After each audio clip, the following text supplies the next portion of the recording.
Hello, welcome back. This is Grillenheimer. This is going to be the YouTube side of things. Um,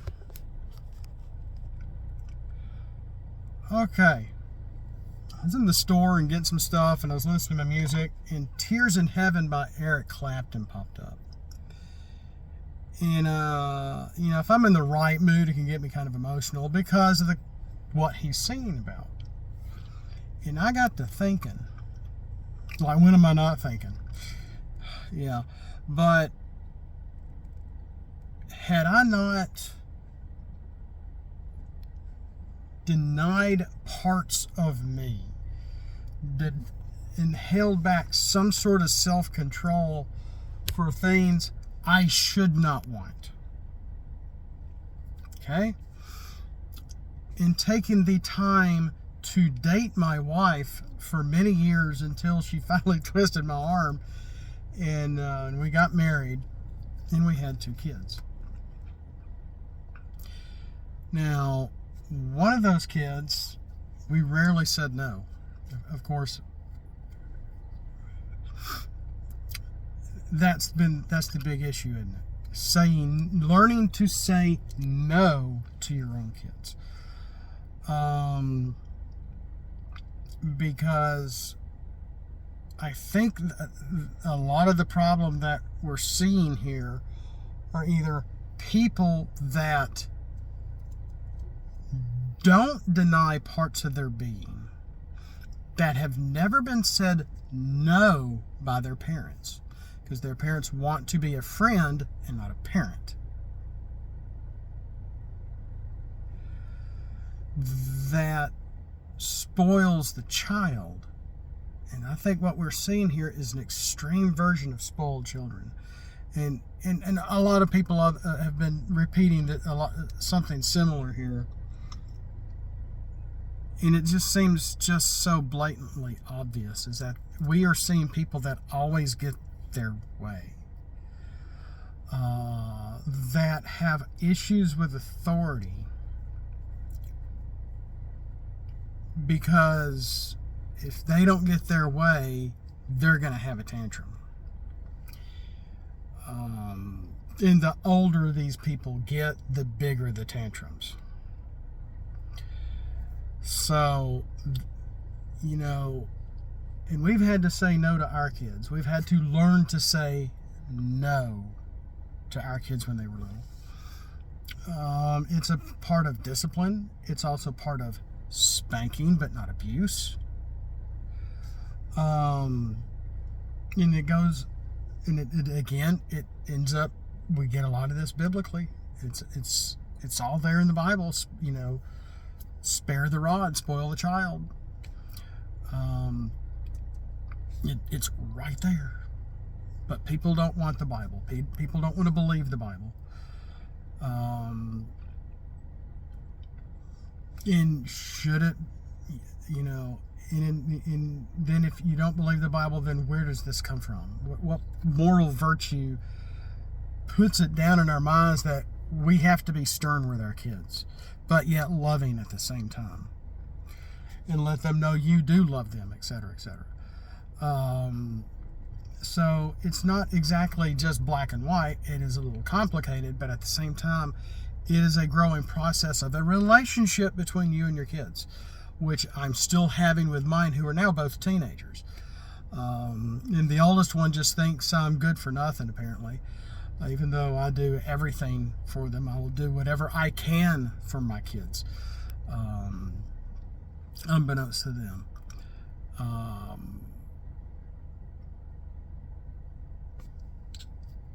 And it's a process. It's a process. It's a relationship. And when those that have grown or groomed to not like their parents, or not like a certain parent for a certain reason, because the internet has told them to, or whatever, or social media has told them to, or peer pressure from advocacy groups have told them to, then the fabric of the family itself is falling apart before your very eyes. And we're my wife and I are making sure to try to nip this in the bud, and we tried to nip it in the bud years ago, and we're still stitching the pillow at the seams as everything continues to try to fall apart. But we're at the same time trying to continue to stitch life together, because we are a family. We still love each other. And when these people grow up and realize their mistakes and the fad of the day of what this is, because I truly can still think this is a fad, a virtual signaling of the most I can't pronounce the word, narcissistic people that follow the flags, follow the clues, per se. Maybe that's a better term here. Or that flag. Not a flag that unites us all, but a flag that unites just a little certain point of people. That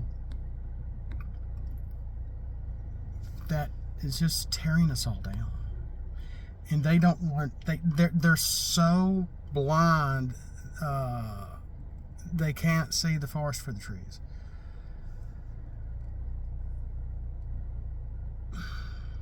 And I just find it very sad. I find that in the wake of this narcissistic, am I saying that word right? Self-involved, selfish desires, everything turning inward, and is always about these people. Just how chaotic and destructive it is. And they just can't see the chaos they're creating as they revel in it, as they enjoy seeing society break down as a result, and families falling apart as a result.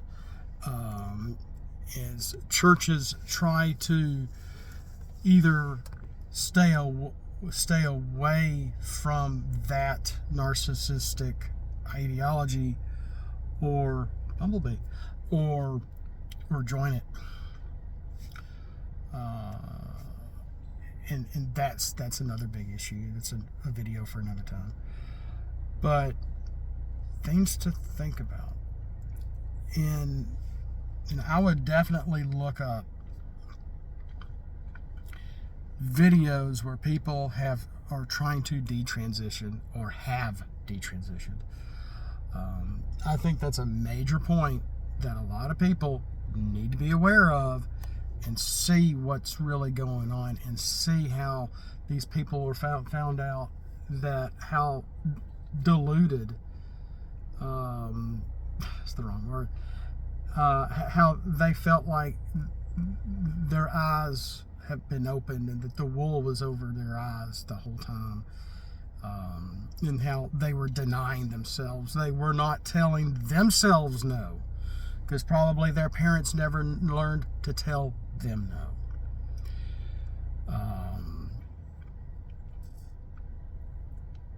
But yeah, we can't keep continuing this line of thought, this line of ideology, this line of gender bending, per se, because it would be truly,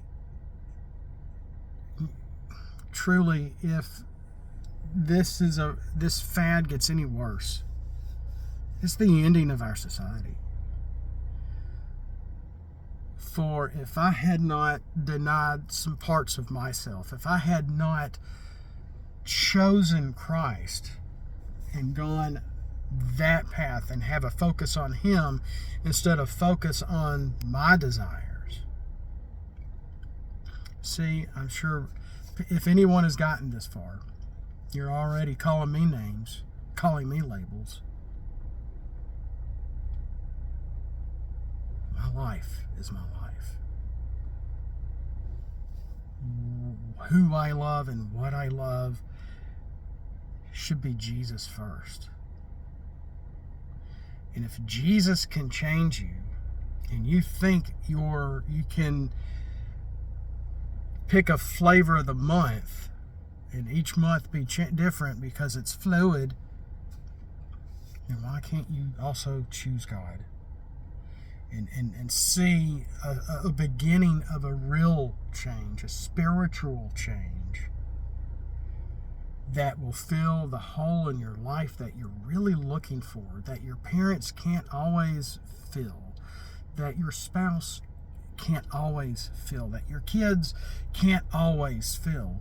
But if you're going down the wrong path, you're not going to have kids. You're not going to be able to have kids. Because in a lot of girls that are detransitioning are realizing what they've denied themselves. A life of experience, because that is what, I'm beginning to sound like our VP, that's what life is. It's full of one experience to the next, getting stressed about it, getting through it, and understanding what getting through certain goals of life helps achieve for you, for us. What makes things easier? Yeah, Jesus Christ. He's always going to be there for you. No matter how much you don't believe, no matter how much hate you have, God is always rooting for you. He's always trying to get your attention.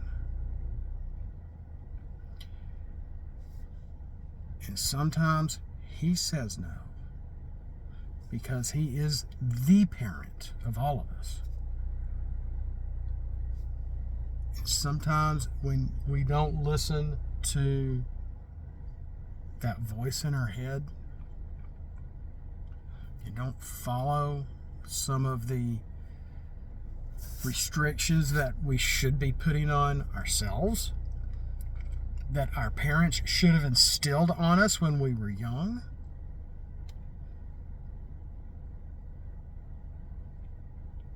I mean, you understand where we're going with this.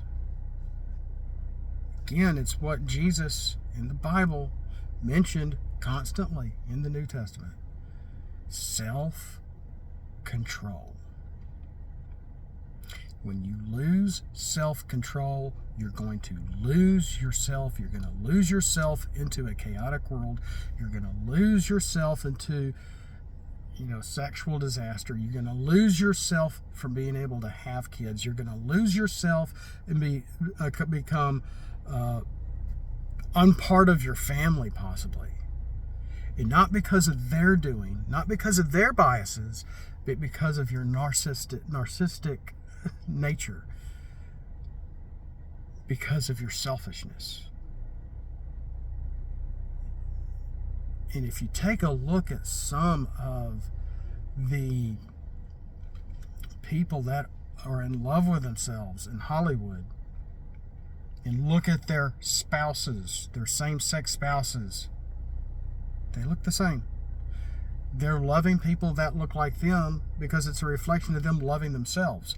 Most of the time. Not all the time, but most of the time.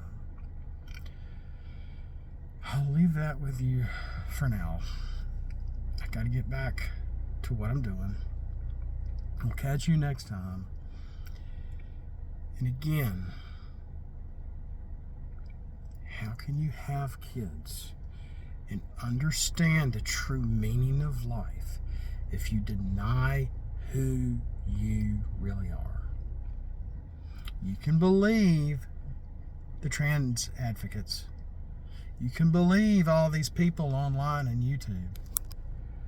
Or you can believe yourself and that inner voice trying to tell you, what are you doing? Remember who you are. See you next time. Thanks for watching. Thanks for listening. I know this was heavy. I know not everybody's going to be on board with this or agree with me. I understand that. I'll see you next time. You are loved, and never forget who you are.